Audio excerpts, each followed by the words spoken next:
dirigida por Marcos Loaiza, y American Visa de Juan Carlos Valdivia. Es miembro de la Asociación Boliviana de Actores y del Sindicato de Artistas en Variedades.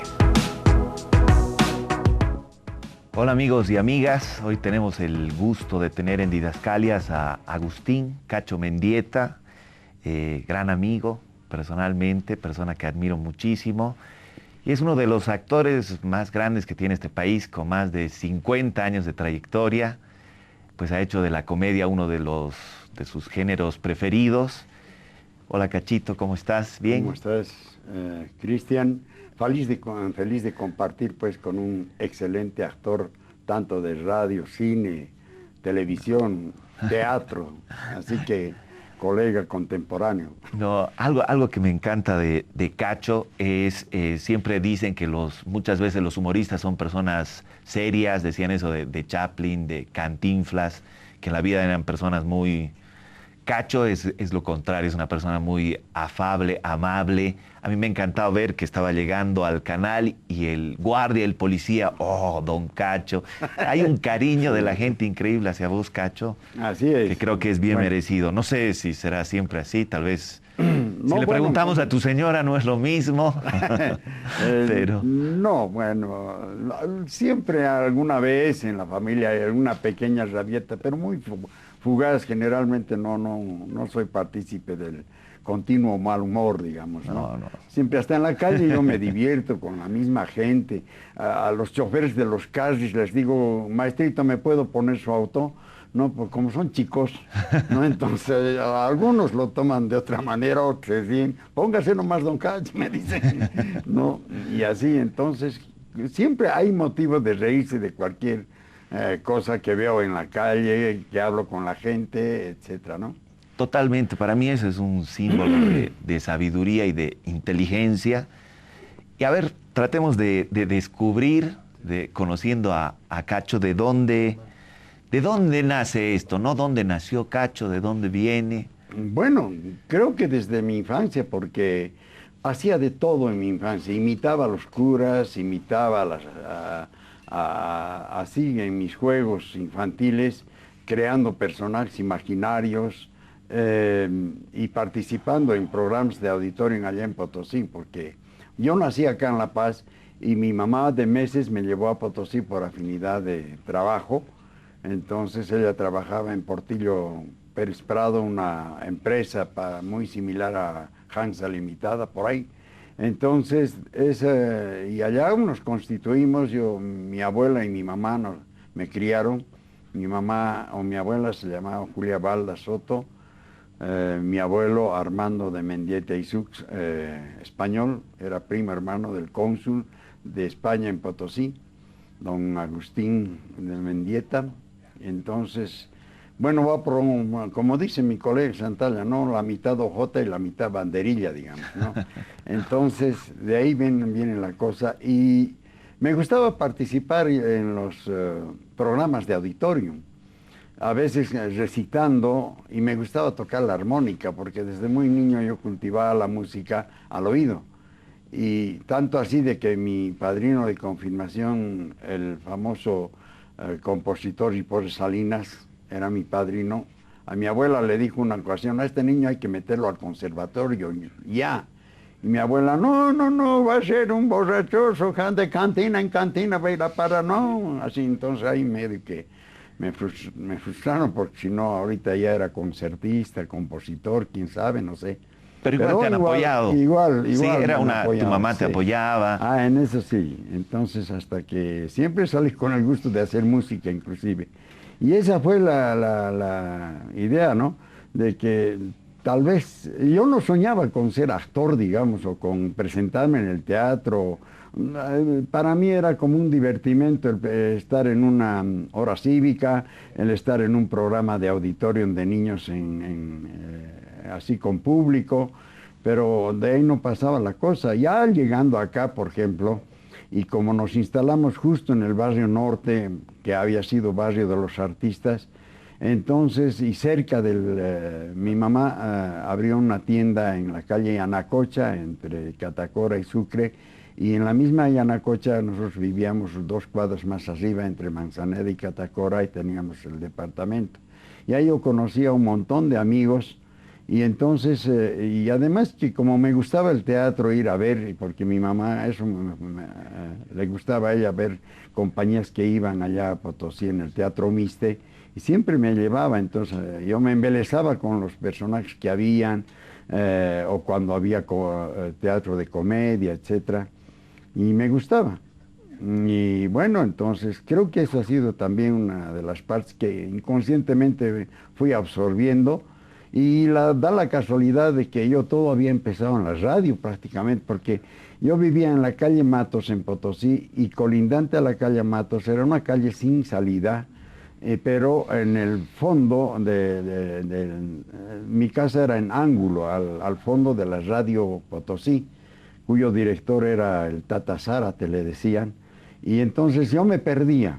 Yo he sido sumamente independiente de niño, sendos colerones por mi independencia les daba a mis 2 viejas, a mi abuela y a mi mamá, porque de repente nomás ni les pedía permiso, me perdía de la casa, y era travieso, o me encontraban en la radio, o me encontraban al frente de mi casa, donde Jaime, el hijo del doctor Caballero, o más abajo, que era mi amigo, el hijo del portero de una casa grande, enorme, una casona terrible, o me encontraban en el almacén durmiendo en los sacos de arroz aquí aplicados en un almacén enorme. Tan grande era ese almacén que actualmente funciona como cine, así que ya te puedes imaginar el tamaño.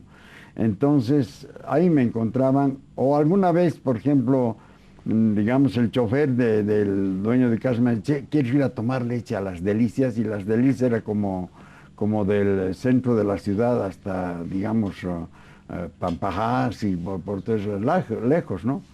Entonces ya le decía, entonces entraba a sacar una chompa, ni siquiera le decía a mi abuela estoy saliendo, nada. Y de repente nomás se hacía tarde, a eso de las 7 de la noche, ya a mi casa, mi madre llorando a mares, mi abuela igual, con policías y qué sé yo, en mi casa buscándome por todas partes. Y yo todavía entraba y les decía, ¿qué ha pasado? O sea, si no... Y entonces me habló, ¿cómo que qué ha pasado? Te estamos buscando. No, y ahí venía una pequeña paliza de decir, ¿por qué no avisas dónde estás yendo? Mira, nos preocupas, desde las 4 de la tarde te has perdido hasta anochecer. Así que, y esa mi independencia era que muchas veces me perdía de esa manera, ¿no? Y tenía autoseguridad, creo que porque así me han Y Cachito, criado. porque hijo único siempre la idea es que Además, es tímido, sí, ¿no? pues, Que es, no, en es más cambio, inseguro, qué sé yo, sí, lo contrario, muy nada, sociable. Y cuando una llegas a ardilla. La Paz, digamos, ¿cuál es tu primer encuentro con él? Porque Mi te ha tocado primer- trabajar en el teatro también, ¿no? Claro. Creyeres que mi primer amigo ha sido un niño aymara, que nos entendíamos solo con señas. Él hablaba aymara y yo hablaba castellano, obviamente. Juanito se llamaba, el hijo de la portera. La portera, su abuela, no me quería ver ni en pintura. Me decía, andate, no quiero que estés con mi sobrino. A este niño estudió en primaria cada curso 2 años para aprender el idioma. Cuando ya aprendió a hablar castellano, le dije, ¿por qué tu abuelo no me quiere ver ni en pintura? Y él me dice, porque vos eres de la ciudad y me puedes enseñar malas cosas. O sea, porque vos eres bien sabido, eso es lo que me decía. Tenían la idea esa, ¿no? Porque obviamente la pureza, la pureza moral que tenían los campesinos era muy fuerte en todo sentido. Entonces en la ciudad siempre catalogaban a la persona un poco más sabido en todo y qué sé yo. Más mañudo. Y más, así, en otras palabras. Bueno, pero este niño, él llegó a enseñarme a hacer juguetes propios. Y esos juguetes me gustaban más porque se recolectaba hojalatas de todo tipo, hacía aplanadoras, hacía palas cargadoras, hacía tractores, camiones, autos de carrera, así, pero doblando las hojalatas por aquí, por allá, aplanando los platillos, las tapacoronas, no, le acompañaba a pura a hacer aplanar un montón de platillos, justo para esta época también. ¿no? Había la época de los juegos para platis, era, caramba, tirar los platis, el que pegaba hasta la pared era el que mandaba, ¿con cuánto de dirja? 25 de dirja, y a 25 platillos a aflojar, el otro 25, 50 platillos en la palma de la mano y voltear así, que nada se salga. Bueno, interesantes juegos también. Y este niño me enseñó a hacer ese tipo de juguetes y me gustaban más los que yo hacía que los que me mandaba el niño. El niño me mandaba juguetes a cuerda, todavía no estaba muy de moda la cuestión de a pilas, ¿no? Así entonces, y este chico ya años más tarde, entrando a secundaria, también hacía cada curso para aprender el idioma castellano y entender los libros en castellano. Lo mismo que en secundaria hasta salir bachiller, y en la universidad lo propio. Entonces, este niño se dedicó a estudiar ingeniería electrónica. Era súper habiloso. Cuando ya estaba en secundaria, en el segundo de secundaria, el tipo pintaba, no tienes idea, como un profesional. Tipo Andrés Lumis le metía, caramba, se prestaba los libros de medicina del hijo del dueño de casa, de Rubier, de la Testía, etcétera, para pintar corazones, el cuerpo humano, huesos, etcétera, para los estudiantes de la normal superior y en cartulina. Y él se hacía los mismos colores con anielina, con goma laca, con azúcar, se hacía tintas chinas y así, él se ganaba de esa manera. Y él me enseñó muchas cosas y rasgos instintivos, que él no ha ido a ninguna escuela de bellas artes, pero así es, ¿no? Bien, Cachito. A ver, vamos a seguir conociendo después de este corte más del Cacho, pero creo que es importante porque es en esa primera infancia donde muchas veces uno desarrolla la sensibilidad y este tipo de cosas con los juegos, con los amigos, así es, con el barrio. Bueno, seguimos después de este corte. El alma cuando sueña es teatro, actores y auditorio. Addison. Ampliar su personalidad, amar su arte con todas sus fuerzas y amarlo sin egoísmo. Konstantin Stanislavski. Continuamos con Cacho Mendieta. Cachito, mira, del teatro y de la historia del teatro realmente queda muy poco, ¿no? Así es. O sea, no hay de las puestas, de los directores, de muchos actores, muchas veces quedan en el olvido, ¿no? ¿Estoy en lo correcto? Vos tuviste la suerte, creo, de trabajar tus primeras obras con Raúl Salmón, ¿no? Así es. Bueno, no siempre con las primeras obras con Raúl Salmón, sino mucho antes. Yo ya trabajaba en el teatro, pero como ayudante de utilería, como ayudante de tramoya. Con Adrián Campero me enseñó a fondear cielos, a hacer carteles, etcétera, así de chico, de ayudante. Pero creo que mis mentores han sido también obras que se presentaban con compañías extranjeras que llegaban de España, de Chile, de la Argentina, del Perú, de varios otros lugares, y la Kammerspiel de Alemania, que era la que más con frecuencia llegaba por 2 veces al año, unas veces en el mes de abril, otras en el mes de octubre.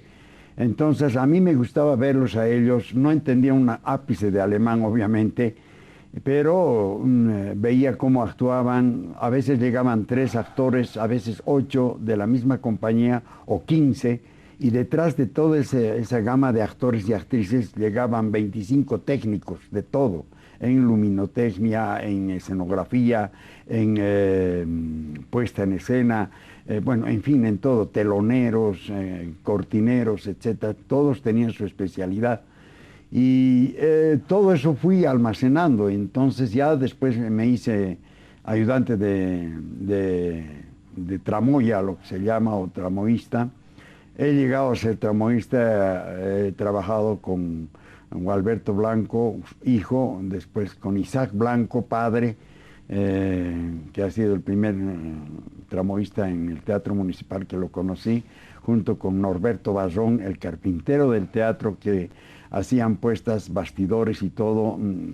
Presentaban prácticamente un escenario cuando se trataba de una pieza, de un jardín, de un, qué sé yo, de una sala, de una oficina o de una oficina de palacio. Y Adrián Campero, que era el artífice de la pintura y del de la escenografía, tú le decías, quiero que la Plaza San Francisco esté en el escenario, y la Plaza San Francisco estaba en el escenario, ¿no? Entonces, a ese nivel se trabajaba. Y Cachito, y perdón, y digamos, yo me imagino, sabías contar chistes, sabías manejar el humor, ¿no? A la primera vez que tú te subiste al escenario, ¿qué diferencia has sentido? Yo la primera vez, ¿por qué me he dedicado al humor? Porque gracias a que había un amigo en mi barrio que nos contaba chistes cada noche, 6 chistes diferentes, y esos mismos chistes yo los contaba personificando, cambiando voces. Y eso fue que un amigo me dice, hay un concurso en Radio El Cóndor, Armando Silva está oficiando ese programa, ¿y por qué no te presentas? No, le digo yo, ¿qué me voy a presentar? Pero él, sin que yo sepa, me inscribe. Entonces me dice, aquí está tu inscripción, ahora si quieres vas, si no vas a tener que pagar una multa del diablo si no te presentas. Me agarró el amor propio, pues entonces dice, no, ¿cómo has sido capaz sin mi autorización? Ahora yo, ¿qué voy a hacer? Nunca me he presentado en público, así era un programa grande, como radioteatro, digamos, ¿no? Entonces, y me he tenido que inventar, ya sabía más o menos el formato de hacer un libreto, porque veía en la radio cómo hacían los libretos radiofónicos, y entonces me hice una cosa de una abuela y de su nieto para imitarlos a ellos. Entonces, después ahí metía la voz de Mario Moreno, metía la voz de Luis Sandrini, metía la voz de Fernandel, italiano, ya cambiando las voces, ¿no? Y alguna vez a Paz Extensor en el 52, ¿no? Me atreví a imitarlo a él también, y de esa manera gano el primer concurso. Y después, 15 días después, me contratan para la revista Dislocada Radiofónica. Más tarde me contratan para radioteatro Jorge Cervantes Monroy, hermano de Carlos Cervantes. Todavía no había ingresado al teatro. Entonces, Murillo, un tal señor Murillo, me dice, te hemos escuchado por la radio, ¿atreverías a hacer teatro? Y no sé, yo si ya me enfrenté al público en auditorium, yo le dije, no sé, tal vez, sí puede ser. Entonces ensayamos Antofagasta, La Pampa del Salitre. Y después viene... ¿Era una obra cómica? No. No. Era un drama histórico. No, hay algo de marinero. Entonces, y cortito, un papel cortito, y lo hago con una naturalidad que no me daba cuenta, y nadie me decía si estaba bien o si estaba mal. Me dejaban bien, así nada, sino que la obra está sensacional y se acabó. Nadie me decía si he actuado bien, etc. Tampoco me preocupaba por preguntar, igual lo dejaba así. Y después viene Ignacio Duchén de Córdoba, me dice, te he visto en el teatro a trabajar, ¿trabajas bien? Me dice. Así, no sé. Bueno, ahora vamos a hacer con un grupo de jóvenes bodas de sangre. Pucha, bodas de sangre, ya una cosa más pesada, ¿no? Y en verso además, entonces tú vas a ser de novio. Bueno, yo lo tomaba todo con una naturalidad. Eso sí, antes de salir a escena, cundía nomás los nervios al principio, ¿no? No tampoco era tan pánico al escenario, pero Pero es necesario habilidad. También, ¿no? Dicen que la escena es un espacio que demasiados nervios, demasiado miedo te arruina, y demasiado coraje también, ¿no? Claro. Pero hay que tener un poco de ambos. Eso es lo que creo haber aprendido innatamente. Obviamente, antes de salir, yo me concentraba. Creo haber hecho lo que ha hecho Konstantin Stanislavski, ¿no? Con muchas cosas. Y yo me concentraba, respiraba profundo y digo, ya, caramba, le meto una cancha. Y ya, adelante. Y desarrollaba así. Ahí ya me vio Raúl Salmón y me dice, oye, Chincarito, ven a ver, vas a hacer teatro. Antes, previo, antes de estrenar la obra Juana Sánchez, otro drama histórico, Celso Peñaranda me dice, vos eres imitadorcito, ¿no? A ver, háblamelo como argentino. Y bueno, don Celso, ¿qué cosa quiere que le diga yo? No, entonces ya, vas a ser de argentino, vamos a salir en gira. La pucha, ya me quedé frío, caramba, gira. ¿En colegio estaba? Sí, entonces, en vacaciones, más o menos por esta época. Entonces aprovechamos la vacación, pero ya, pucha, terminó la vacación, febrero, marzo, ya habían avanzado ya un poco en el siguiente año.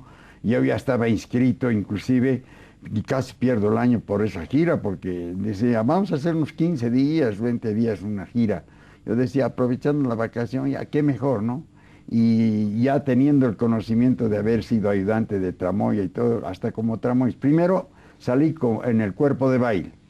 Después salí haciendo el papel de argentino y 3 meses de gira, caramba. Nos hemos ido hasta a Buenos Aires, después hemos vuelto nos hemos ido hasta el Ecuador, así a presentar la comedia. Hemos tenido altibajos hasta que después volvimos por Santa Cruz ya en Cochabamba, carajo, mi tía Alicia justamente con una prima mía, con la mamá de mi primo que lo llevé a la gira.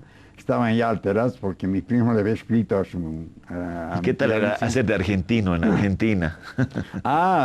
Todos creían que yo era de allá, ¿no? Y así, he debido imitar bien, supongo, porque, mira, los muchachos de las cañitas, entonces hasta el dejo le ponían la cuestión de la imitación, ¿viste?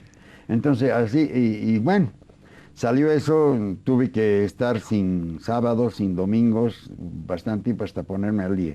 Ya después, Raúl Salmón me dice, vamos a estrenar la obra de Carlos Cervantes, vamos a estrenar la obra de Raúl Salmón, Juana Sánchez. Vas a ser de estudiante del ayudante de ecónomo de Palacio y de Agustín Morales. Y yo le digo, ahí he aprendido a leer historia de Bolivia por primera vez en mi vida, he leído como de verdad, porque le digo, ¿y quién era Agustín Morales? Me ha quitado el libreto, pum, anda a la biblioteca, si no, no vas a poder construir el personaje. Me agarró el amor propio, creo que me he ido a terminar los 3 libros de Antonio Díaz Villamil, de Finó, de Messi, de todos, a leer. Y a ver si nomás nuestra historia interesante, ¿no? Y de este teatro social, digamos, para cerrar un poco esta parte, ¿qué es lo que has aprendido, no? Porque después eres una persona comprometida, a través del humor yo creo haces toda una crítica social, ¿no? Más adelante con Confidencias y con otros programas, pero constantemente has estado compenetrado y consciente de lo que pasaba a tu alrededor, ¿no? Así es. Bueno, sin miramientos también hacía crítica sana. Tenía yo un pequeño programa, entré en Radio Nueva América, que se llamaba El Informal, y ahí escribía algunos pequeños detalles de lo que ocurría en el acontecer político de entonces. Inclusive la imitaba a Lidia Gayler, lo imitaba al primero que fue presidente luego de la dictadura, Guevara Arce, ¿no? Y a todos los de La Plana. Y de dónde saqué la idea fue de cuando estudiantes de la universidad, de la Facultad de Derecho, presentaron la 8ª convención del MNR. Y en una ocasión se me ocurrió invitarlo a Paz Extensora en la misma Radio Illimani, porque ahí también hacía un programa ya de radio infantil.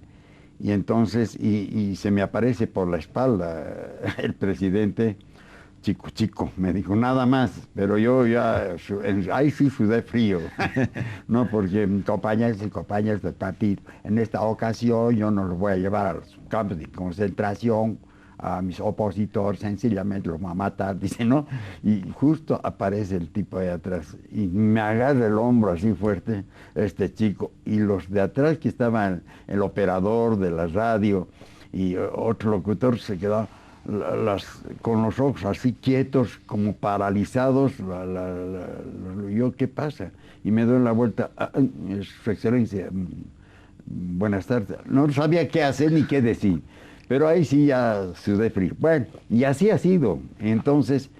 Nos vas a seguir contando, cachito, después de este corte, justamente porque imagino el humor te ha abierto 1000 puertas, has conocido muchos presidentes, has jugado con muchos de ellos. A ver, nos vas a contar qué gobiernos, qué gobernantes han sido los que han tenido más humor y menos humor. Ya volvemos. El teatro es un camino de autoconocimiento de ti como individuo, como persona, como ente creativo. Liuba Sid, mierda, o mucha mierda. frase con la que se desean buena suerte los teatreros, tuvo su origen cuando el transporte principal eran los carruajes tirados por caballos. Estos nobles animales ensucian las calles por donde pasan, por lo que se decía que mientras más audiencia hubiera en los teatros, por consecuencia habría mucha mierda en las calles aledañas. Así que irónica y literalmente era buen augurio ver mucho excremento de caballo antes de cada función. Cachito, en este segmento quiero que hablemos del humor en sí como concepto. ¿Tú crees que los bolivianos tenemos sentido del humor? ¿No? Si bien tenemos fama de ser más introvertidos, de ser personas más observadoras, más calladas, ¿no? Bueno, en su mayoría yo creo que gente con la que siempre he entrado, obviamente hay mucha gente acartonada, digamos, ¿no? Otros que tienen cierto sentido del humor. Otros no tanto, sino si, por ejemplo, a ti se te ocurre un chascarrillo de esos, entonces medio que fruncen el ceño, ¿no? Y si tú haces algún comentario humorístico, digamos, de alguien de la palestra política, también fruncen el ceño y otros se sonríen. Bueno, hay una gama diversa, hay gentes que tienen buen humor, y en su mayoría, con todos los que he tratado, creo que tienen muy buen humor, y otros hasta cierto punto, ¿no? Soportan algunas cosas y se quiera o no se quiera se sonríen, sea lo que sea. Sí, yo creo, digamos, has desarrollado mucho el concepto de el género satírico, En efecto. ¿no? Que no es burlarse. Para nada. Y ya tanto son así varios que gobiernos con los que juegas. son 33 años de crítica política que hemos hecho y seguimos haciendo en Confidencias, tiene ya esa vigencia. En todos los regímenes habidos y por haber, siempre han habido personajes a los que se ha resaltado con la imitación, a Lidia Gayler, a Guevara Arce, Juan Lechín, Paz Estensoro, Banzer, Goni Sánchez de Lozada y otros como por ejemplo Bedregal, etcétera. Bueno, N personajes, inclusive de los actuales, que se mantienen en vigencia en nuestra crítica, que no es crítica, es sátira pura, ¿no? Pero en algunos momentos nuestro programa hace reflexionar, porque también es un programa de reflexión hacia los de la palestra política, de reflexión hacia la ciudadanía en su conjunto y al mismo tiempo de sugerencia en algunos puntos así, y de transmitir la noticia actual en forma más o menos risueña, ¿no? Porque muchas veces uno sale, lee el titular del periódico y está así, mira el titular y ya se pone así, ¿no? Entonces así muy serio. Entonces en cambio se distensionan esas tensiones los días sábados y domingos cuando escuchan el acontecer político del país, el acontecer político, económico, social, entonces... ¿Y nunca has sufrido algún tipo de represión en este sentido? Alguna vez he recibido una llamada, por ejemplo, en la época de Vance, decir, no se refiere usted, por favor, no mencione nada del general Vance, absténgase de hacer algún comentario del general, me dijeron una vez.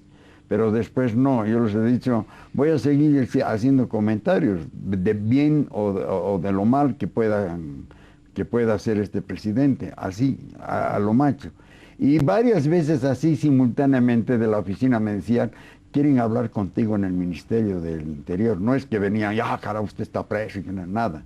Ya bonito, me hacían subir allí, me tenían ahí hasta las 10 de la noche a saber hablar, hasta que me iba, y nadie me decía nada. Me iba a mi casa. En otra ocasión quieren hablar otra vez contigo en el Ministerio del Interior y no pasaba nada, caramba. Así que tampoco no tenían asidero alguno, no he insultado a nadie, ni le he dicho, este político es un ladrón, este es un acabado mentiroso que engaña a la gente, que así, no, nunca hemos hecho eso tampoco. Nunca hemos llegado a mellar la dignidad humana de ningún político. Siempre nos hemos mantenido con altura, con una sátira sana. Y eso es lo que al principio hizo Eurípides, por ejemplo, que de tanta tragedia él decidió reírse de los reyes, de los dioses, hizo comedia, lo caricaturizó a Aristóteles como un niño metido en una canasta y que todo el mundo le daba de mamar de sus dedos, como diciendo, a este tipo es fácil de meterle los dedos a la boca, en una forma satírica. Y Aristóteles lo aplaudió de pie luego de esa comedia, diciendo, este hombre me ha enseñado a que tenemos que aprender a reírnos de nosotros mismos para poder entender a los demás. Entonces esa fue la premisa y seguimos en ese trance, ¿no?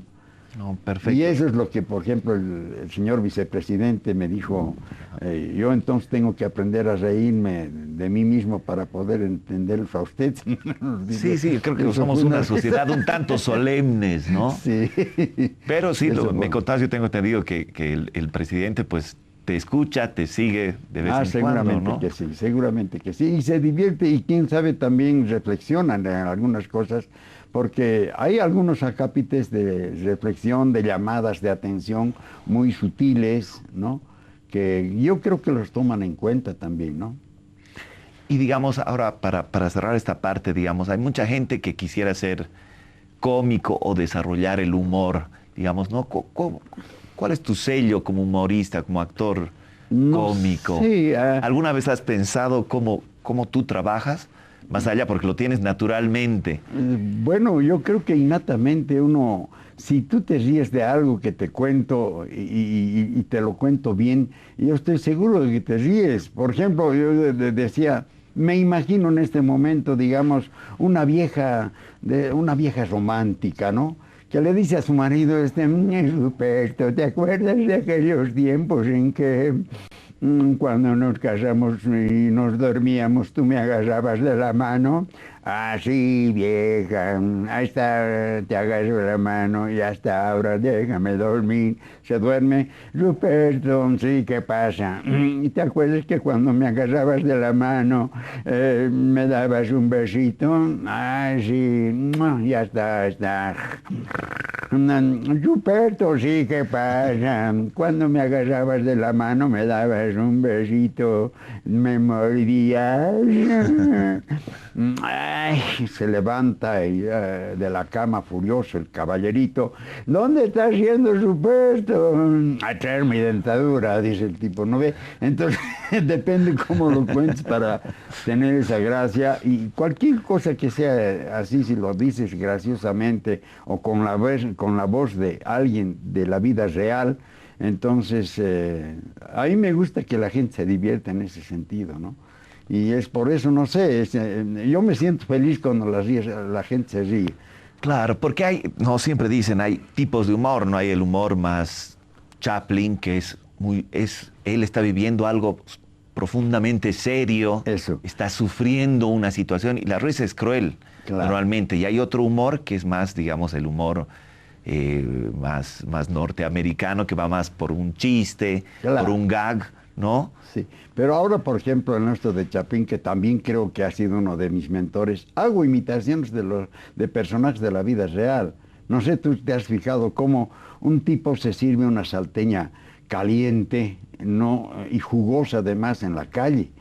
Y al lado de la caja, yo frecuentemente veía a los tipos que agarraban la salteña así, ponían su Coca-Cola en el suelo, ¿no? Y cuando quería tomar ya la Coca-Cola no había, ¿no? En todas esas cosas, y eso a mí me llama de gracia. O si has entrado a un cine y ves a un tipo que entra tarde al cine con su taquilla y quiere ubicarse, mira siempre la taquilla donde está y al mismo tiempo está mirando la pantalla y trata de mirar a uno y a otro lado para saber dónde está su butaca. A veces tanteando así, le agarra la pierna a una chica, recibe un sopapo. Entonces, cosas que son de naturalidad de la gente que existe, ¿no? Lo mismo que en un minibús, un niño que se sube con un helado y le mancha el saco a uno que está adelante por un barquinoso que hay, etcétera. Entonces, todas esas situaciones, ¿no? Medio trágicas.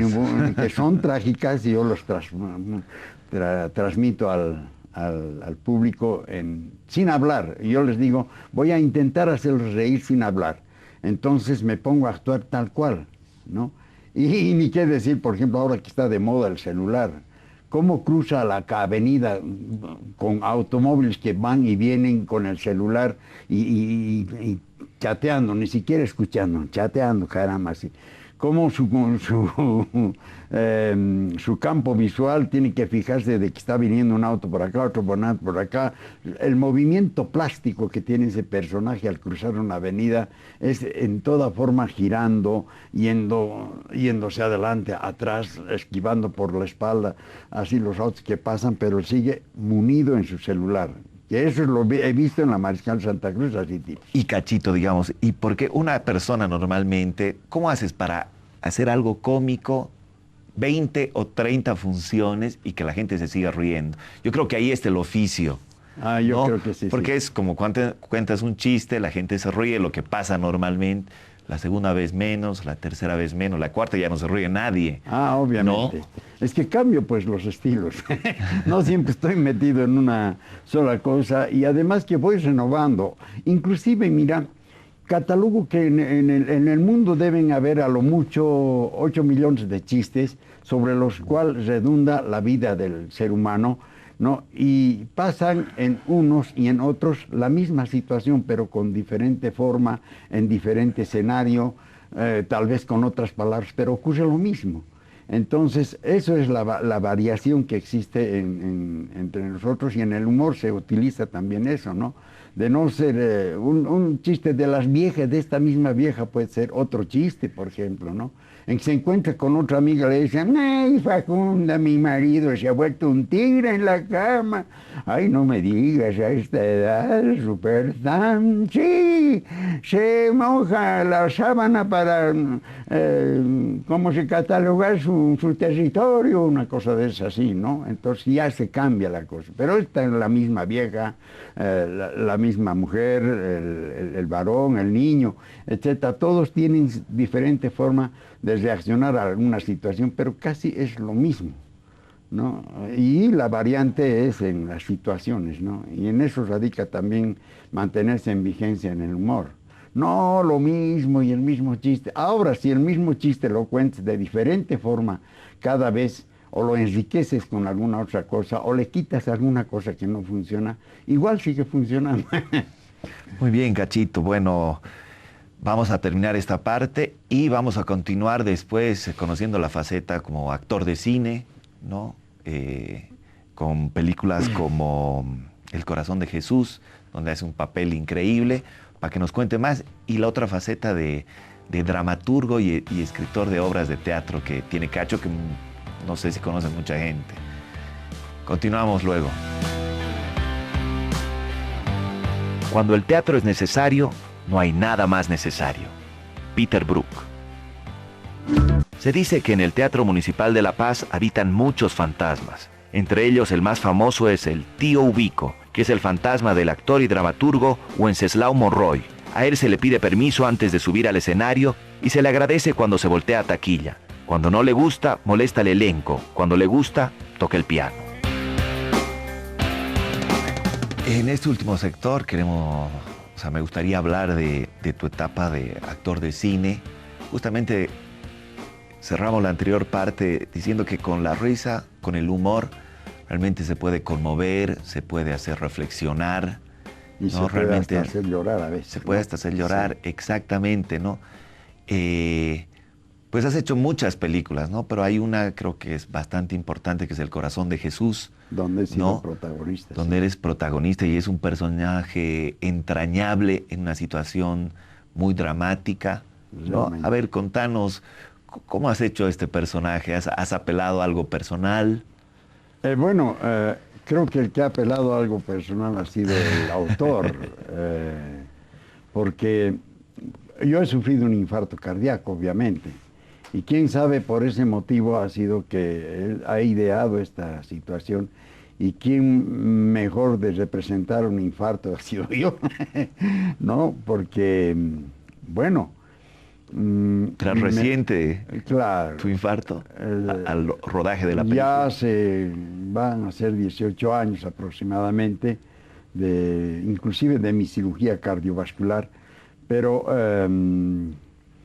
fue ese motivo, quién sabe, que llamó al autor para hacer esta película, y he representado, creo haberlo representado como tal, ¿no? Y en algún momento ver cómo es un infarto con dolor, una cosa de esas, y bueno, hacer que este personaje, además, de acuerdo al texto, es uno que no siendo bien atendido en el seguro, ¿no? Porque él estaba asegurado, etcétera, y no tratan de atenderlo como tienen que atenderlo, entonces recurre a cierta artimaña y da la casualidad que aparece un homónimo, que él es un enfermo terminal y que al final de cuentas yo me aprovecho de esa historia clínica y voy a Eso parar también a es un verdad, esa parte no. no, más bien no, eso ya es ficción. Pero la historia es esa, ¿no? Y que trato yo, y además como un mensaje, ¿no? A los enfermos terminales, llevarles algo de alegría, porque ahí yo empiezo a conversar con todos y hacerles un poco más a la vida, ¿no? Tal como está, tanto que así el médico no me creía que dentro de la trama, que yo estaba enfermo del corazón y que yo me estaba aprovechando. Usted está perfectamente sano, usted tiene que irse a su casa. ¿No? ¿Por qué? Porque aquí el seguro me apoya, yo estoy aquí enfermo y tienen que tratarme como tal. Y no se creía mucho porque me veía siempre medio con que este es medio mañudo, caramba, no sé por qué motivos ha venido a parar acá. Pero además que está poniendo de vuelta y media el lugar oncológico donde están internados, en lugar de tener reposo, se están alegrando por aquí, por allá, y no puede ser. Hasta me farreo dentro del nosocomio y todo claro, eso. no decía esto, Cachito, porque y actuar en cine, que lo habéis hecho muchas veces antes, pero por ejemplo, uno de los aliados de un actor cómico siempre es el público, es el que te marca el tiempo, el que te da el ritmo. Claro. Actuar en cine, porque también has actuado en American Visa, Sí. en Quien mató a la llamita blanca, ¿no? Y otras también que no se han exhibido acá. Últimamente he filmado, he hecho el papel de un sacerdote en El Inca, la Boba y el Hijo del Ladrón en Perú, bajo la dirección de un cineasta peruano, Johnny Temoche, que ha hecho esa obra en son no de comedia, sino de un drama natural, social, ¿no? De la vida de un cachascanista que termina sus años, que es lo único que sabía hacer, y que después se queda en el abandono de una pareja de niños que logran formar una familia ambos tenían la misma edad de 15 años, de una joven que busca a su príncipe azul en la búsqueda del amor pleno con los choferes de los camiones interprovinciales e internacionales, de rodaje internacional, etc. Y entonces que hasta que al fin realmente consigue su príncipe azul, la muchacha que vendía sándwich en el camino, y consolidan bajo la ayuda de un sacerdote, que lo hago yo, de un sacerdote el que apoya a esta pareja de jóvenes que ambos son huérfanos, pero que la sociedad los discrimina porque el joven, es el hijo de un ladrón que justamente era ya un ladrón avesado, pero que el niño era sano. Era en toda la extensión de la palabra. Y escucho esto, mira, hay una faceta de dramaturgo, de escribir obras de teatro, que yo creo ahí se expresa mucho pues tu manera de ver el mundo, lo que te gusta, el universo que conoces, te gustan las historias, ¿no? A ver, contanos esta faceta de... Me gusta la comedia. Mira, yo me he enfrascado por la primera obra que he hecho y lo he invitado a Santalla también para que haga un doble, porque el personaje de casualidad, son bien parecidos. Uno es el primer alojado que se suicida en una pieza de hotel y el otro que recién llega y lo ve tan igual al que se ha suicidado. Entonces hay cambio de papeles, ¿no? Que el alojado se le toma el nombre del otro, así es un enredo en el cual se llama "Qué risa me da el finado", se llama esto, ¿no? O "Qué risa me da el muertito". Era una comedia de enredo tal de que Santalla hace, con su mismo personaje, hace dos personalidades diferentes. El del muerto y el recién llegado, que muy igualito es al muerto, entonces los dueños de la casa donde lo alojan aprovechan esa situación para que al muerto sea otro, ¿no? que ha fallecido, y lo hacen revivir, digamos, al que se suicida con ese nombre, y él se presta para seguir la comedia, para recibir una cierta herencia de un tío que tiene que llegar a la casa, etcétera, ¿no? Esa ha sido la primera que hice. Y dentro de esa trama hay bastante enredo. Después la segunda ha sido, después de esto, no son todos los que están ni están todos los que son. O sea, es otra de locura, porque resulta de que en un manicomio se escapan 50 enfermos de la psiquiatría, del hospital psiquiátrico, y uno se presume que está en un hotel donde hay un señor que lee el periódico y dice, pucha, es inconcebible cómo usted... Uno se aleja del manicomio por unos cuantos días, que se presume que es el director del manicomio, para tomar una vacación, y ocurre esto de que se escapan 50 locos, y se presume que uno de esos está en este hotel, pero no sabe quién es, porque cada uno tiene su rayazo ahí. Por ejemplo, hay una pareja que dice, che, ¿qué te parece mi señora? ¿Es linda? ¿No ve? A ver, dile que es linda. ¿No ves? Hermosa. Hay otro que dice, mientras yo a usted lo veo, usted existe para mí. Pero cuando yo ya no lo veo, usted ha dejado de existir para mí, usted ya no es nadie. Pero lo vuelvo a ver y vuelve a nacer así. Cada uno tiene, a su manera. Cada tiene sus rayas a su manera. Y de eso, y al final, bueno, si la voy a transponer, tampoco les voy a decir el final, sino que es graciosísimo eso. Y resulta de que el que leía el periódico es al que lo estaban buscando, que era el único que se perdía, que a los demás los habían rescatado, etcétera, y era el que oficiaba de director del manicomio.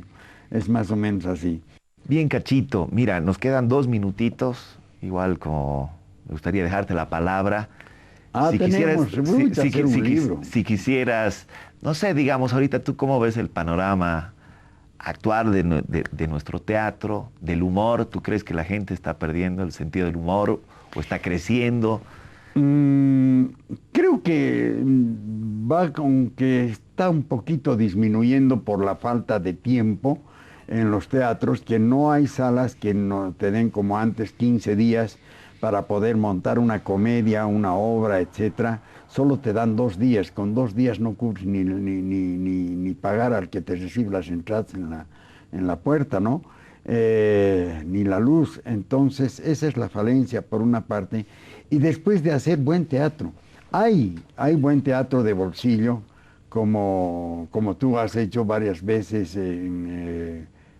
¿cómo se llama? En el Desnivel. En el Desnivel, hay el Galpón, hay ahora ¿cómo se llama? El de la zona sur. El Nuna. El Nuna, donde ahí sí se hace teatro de bolsillo, pero bien hecho, con mucha calidad, ¿no? En todos esos teatros, y que la gente acude. Para ser pequeño, acude, y una obra tal puede durar 1 mes, 2 meses, quién sabe, ¿no? Porque se presentan los fines de semana y la gente sigue acudiendo, ¿no? Y lo que nos faltan acá también, por otra parte, son espacios para hacer teatro de gran nivel, con muy buena escenografía, buena iluminación, buen vestuario, ¿no? Muy raras son las compañías que a veces 2 días se sacrifican tanto para solamente 2 días, y eso no es uno, sino tal vez por amor al arte, quién sabe, ¿no? Porque ya nadie recibe nada de una presentación de esa naturaleza. Los actores, en ese aspecto, por ejemplo, nos sentimos un poco abandonados, ¿no? En cuanto a la dramaturgia, he escrito las 2 últimas comedias han tenido su premio, primer premio en Costa d'Urgell. Una se llama Travesuras del Amor, que la he puesto en escena, ha gustado muchísimo, y otra que no la he estrenado, que se llama La Victoria del General. Es otra comedia también de enredo por equivocación de prendas. Entonces, eso es de la vida real, he sacado eso por cambio de unos abrigos en un boliche. Pero exacto, ¿no? Realmente sí, creo que es algo realmente muy grave, que no hay espacios donde los actores y las compañías puedan desarrollar su trabajo, Como hemos invierte hecho 6 antes, meses, ¿no? 4 meses laburando y ¿qué vas a hacer con 2, 3, 4 días de función? ¿no? Eso es, pues, Realmente hace eso. que sea imposible. Así Bueno, es. Cachito, muchísimas gracias, Gracias a por ti, estar aquí Cristian. en Didascalias. No hubiéramos, si este programa era de 3 horas, mucho por contar, mucho por Exactamente. absorber también tus propias experiencias y todo, ¿no? Bien, gracias Cachito. Bueno amigos, hasta la próxima.